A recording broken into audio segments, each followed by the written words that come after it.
Hey everyone, I'm Peter, and welcome back to Dev Channel. Today, I'm breaking down what's coming in version 1.13. This update brings a whole wave of hero progression content, brand new mythical quality gear, and a new gym type, the Composite gym. We're also rolling out season orders, which will make World Combat a much richer experience for you. And to wrap things up, I'll give you a sneak peek at the Midsummer Carnival in August and the Harvest Festival in September. Let's get right into it.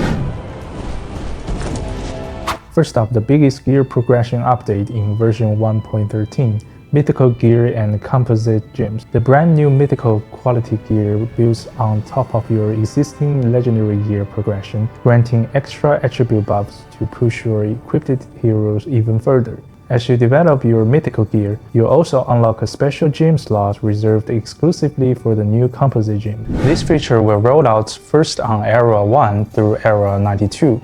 Starting July 21st, governors on those servers who hit Citadel level 30 and own at least one piece of legendary gear at level 80 or higher will be able to unlock Gear Refine feature. Note, for servers outside this range, the feature will arrive with future Stellar Dynasty seasons. Keep an eye on official communities for updates. In the Hero Gear interface, you can select any eligible legendary gear to refine. The refine screen lets you preview the upgraded look and stat changes before committing. Once you've stocked up on the required lighting crystals and magma crystals, just hit refine to advance your gear to mythical quality. Its level limit, rank limit, and the gear slots will all jump up together. Mythical gear caps out at level 140 with an 8-star rank limit. That said, the current stage only supports up to level 100 for now, and ranks unlock gradually as your gear levels up. In short, Mythical gear progression is built in stages, giving you plenty of time to farm materials and grow your gear at a manageable pace.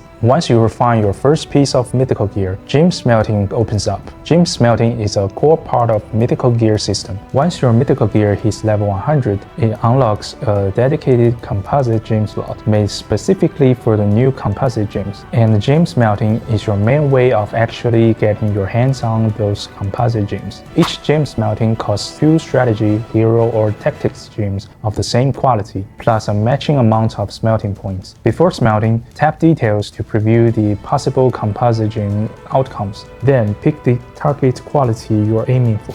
After smelting, you'll get one random Composite gem of that quality, which can be inlaid straight into the new slot on your Mythical gear. Keep in mind that higher quality gems eat up more smelting points. You can check the exact costs and how smelting points accumulate in the smelting interface. Composite gems also support target infusing, following the same rules as regular gems. Combine 3 Composite gems of the same quality to fuse the exact Composite gems you want. Governors with specific needs, this one's for you. Once you've got Composite gems from smelting, you can inlay them into any Mythical gear with a corresponding unlocked slot.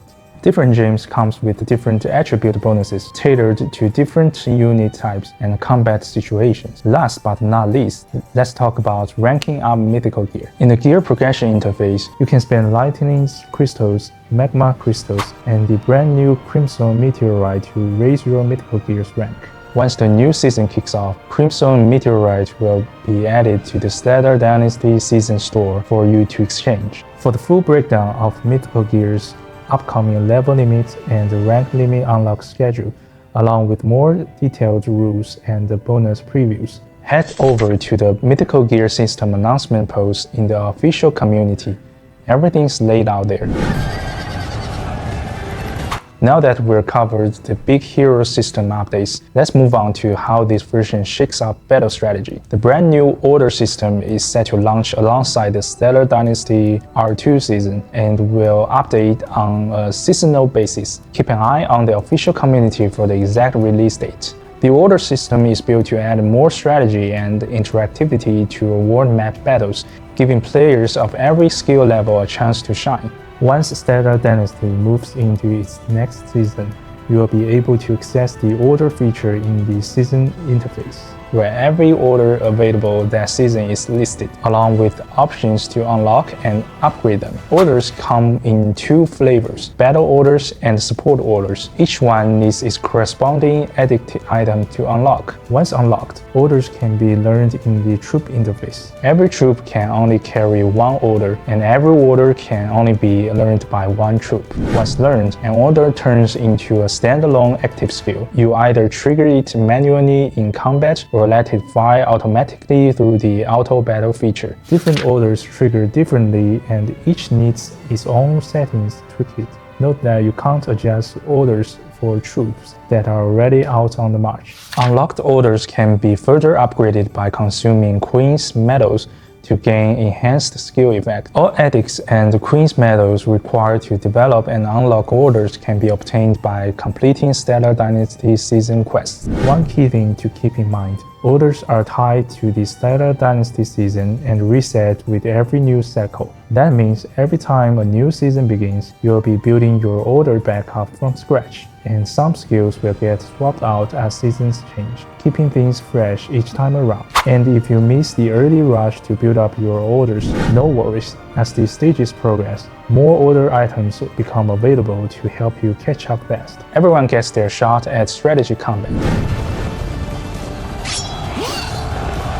In the upcoming update, the beloved Battlefield Survival Mode returns for a limited time this August, revamped as the Battle Contract event with enhanced gameplay mechanics. In this event, stage difficulty scales with the contracts you select. Higher tier contracts offer greater challenges, allowing you to push your limit and earn rewards based on your rank on the leaderboard, which is determined by your highest difficulty cleared. Additionally, random blessings were triggered during battles to boost your ability, adding a dynamic twist to every fight. We look forward to your feedback when the event goes live. Finally, let's give you a sneak peek at the next 2 months of Carnival events. August brings the Midsummer Carnival, a limited time event packed with summer fun and generous rewards. Let me give you a quick preview of the brand new Shoreline Treasure Hunt minigame. In this game, governors grab a beach shovel and dig through sand piles to uncover the buried treasure on the beach. Different items are worth different amounts of points. We'll be posting a dedicated tutorial video to the official community before the carnival kicks off, so stay tuned for all the details. In September, we've got a Bountiful Harvest Festival coming your way, also featuring a brand new minigame. We can't wait to share it with you. More details on both events will be announced in the official community ahead of each launch, so keep an eye out. That's a wrap for today's dev channel. If you've got any questions or feedback about the 1.13 update, feel free to leave a comment below or jump into the discussion on our official Discord. We genuinely read everything you send, and as always, here's this episode's CDK code. Grab it while you can. See you in the next dev channel.